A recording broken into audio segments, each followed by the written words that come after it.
श्रीशैले दयापात्रं दीभत्यादिगुणार्णवं यदेन्द्रप्रवणं वन्दे रम्यजामातरं मुनिं लक्ष्मीनाथसमारम्भां नादयामुणमद्वयाम् अस्मदाचार्यपर्यन्तां वन्दे गुरुपरम्परां बग्धामृतं विश्वजानूनमोधनं सर्वार्थं श्रीषडगोपवाग्भयं शगस्ससागोपनिषत्समागमं नमाम्यகம் திராவிடவேதசாகரம் திருவழுதினாடென்றும் தென்குருகூரென்றும் மறுவினியவன் பொருணல் என்றும் அருமறைகளந்தாதி செய்தான் அடியினையே எப்பொழுதும் சிந்தியாய் நெஞ்சே தெளிந்து ஏத்த பெருங்கீர்த்தி ராமானுஜமுனிதன் வாய்த்த மலர்பாதம் வணங்குகின்றேன். ஆய்த்த பெரும் சீரார் சடகோபன் செந்தமிழ் வேதம் தரிக்கும் பெறாத உள்ளம் பெற. எம்பெருமான் திருவருளாலே ஆச்சாரியன் அனுக்கிரகத்தாலே கடந்த பல தினங்களாக நம்மாழ்வார் அருளிச் செய்த திருவாய்மொழியினை நாம் அனுபவித்து வருகிறோம். இன்றைய தினம் நாம் காண இருப்பது 2ஆம் பத்து 1ஆம் பதிகம் 5ஆம் பாசுரம். ஊழிதோர் ஊழி உலகுக்கு நீர் கொண்டு தோழியரும் யாமும் போல் நீராய் நெகிழ்கின்ற ஊழியவானவே நீயும் மதுசூதன் பாடிமையில் வட்டவன்கண் வாசத்தால் நைவாயே. ஊழிதோர் ஊழி உலகு இங்கு நீர்கொண்டு உலகுக்கு நீர்கொண்டு தோழியரும் யாமும் போல் நீராய் நெகிழ்கின்ற வாழியவானவே நீயும் மதுசூதன் பாழிமையில் பட்டு அவன்கண் பாசத்தால் நெய்வாயே என்கின்றார் ஆழ்வார் இப்பாசுரத்திலே. பரகால நாயகி பாவத்திலே தொடர்ந்து ஆழ்வார்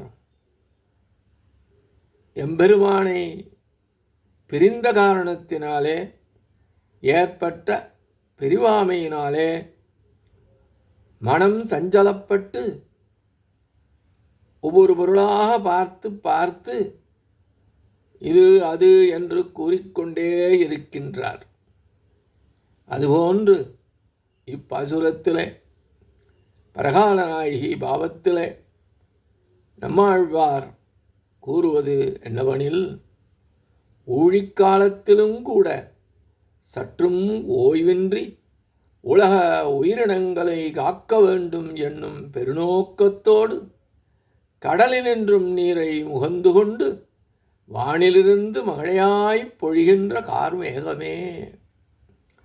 சமுத்திரத்தில் உள்ள நீரினை முகர்ந்து மேகமாக்கி அதனால் நீரினை உலகுக்கு பெய்விக்கின்ற மேகமே, நீயும் என்னையும் என் தோழியரையும் போல மதுகைடவர் என்ற அசுரர்களை கொன்றழித்த எம்பெருமானின் தோள் வலிமையிலே ஈடுபட்டு அவன் மேல் கொண்ட வாசத்தால் பிரிவாற்றாமையால் உடலும் உள்ளமும் வருந்தி நீர்ப்பண்டமாய் உருகி கண்ணநீர் உகுக்கின்றாயோ. ஆழ்வாருக்கு பராங்குசநாயகி பாவத்தில் பிரிவாற்றாமையை கூறும் பொழுது தான் எம்பெருமானுடைய தோள் வலிமையிலே ஈடுபட்டு அவன் மேல் கொண்ட வாசத்தாலே பிரிவாற்றாமை ஏற்பட்டு உடலும் உள்ளமும் வருந்தி கண்ணீர் சிந்தினாராம். அப்படி ஆழ்வாருக்கு பராங்குச நாயகிக்கு ஏற்பட்டது போன்று இந்த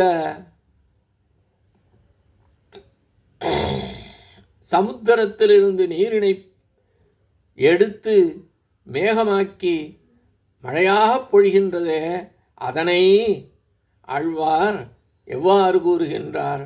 மதுகைடவர் என்ற அசுரலை கொன்றடித்த எம்பெருமானின் தோள் வலிமையிலே ஈடுபட்டு அவன் மேல் கொண்ட பாசத்தால் பிரிவாற்றாமையால் உடலும் உள்ளமும் வருந்து நீர் பண்டமாய் உருகி கண்ணநீர் உருகுகின்றாயோ. கண்ணீர் தனக்கு வந்தது போல அந்த மேகம் வந்து நீராகப் பொழிகின்றதை கண்ணீர் ஒழிகின்றாயோ என்று தேறுதல் கூறுகின்றார் பராங்குச நாயகி என்கின்ற ஆழ்வார். நைவாயே என்று முடிக்கின்றார். நைவாயே என்றால் வாழவும் மாட்டாமல் சாகவும் மாட்டாமல் துன்பப்படுதல் என்பதாகும். இந்த துன்பம் நீங்கி நீ வாழ்வாயாக என்கின்றார்.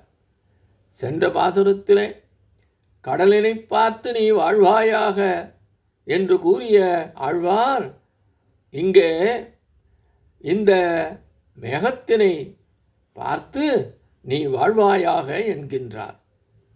ஒவ்வொரு கல்பகாலத்திலும் இந்த உலகம் முழுவதும் நிரம்பும்படியாக தண்ணீரை பொழிய வேண்டும் என்று எண்ணி நீரை சமுத்திரத்திலிருந்து எடுத்துக்கொண்டு வானிலிருந்து நீரை வழிகின்றது மேகம்.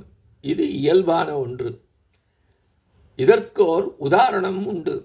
நானும் எனது தோழியரும் கண்ணநீர் கொண்டது போன்று கொண்டாய் போலும் என்கின்றார் பராங்குச நாயகி. மிகவும் சூட்சமமான ஆகாயமானது சமுத்திரத்தில் நீரினை எடுத்து வந்து சிதறி உருகி நீராகப் பொழிகின்றதே, அதை பார்த்து நீயும் என்னைப் போல் வருத்தத்தின் காரணமாக பெரிவாற்றாமையின் காரணமாக இவ்வாறு கண்ணநீர் ஊக்கின்றாயோ என்கின்றார். இந்த உலகத்திலே உள்ள பொருள்களின் தன்மைக்கு அற்றபடி அவற்றின் மீது ஆசை உண்டாகும். எந்த அளவு ஆசை ஏற்படுகின்றதோ அந்த அளவு துக்கமும் உண்டாகும். துன்பமே பலன் என்பதாக இப்பாசுர விளக்கம் அமைகின்றது. இத்தோடு இன்றைய காணலை நிறைவு செய்கின்றோம். எம்பெருமான் திருவடிகளே சரணம். நம்மாழ்வார் திருவடிகளே சரணம். எம்பார் திருவடிகளே சரணம்.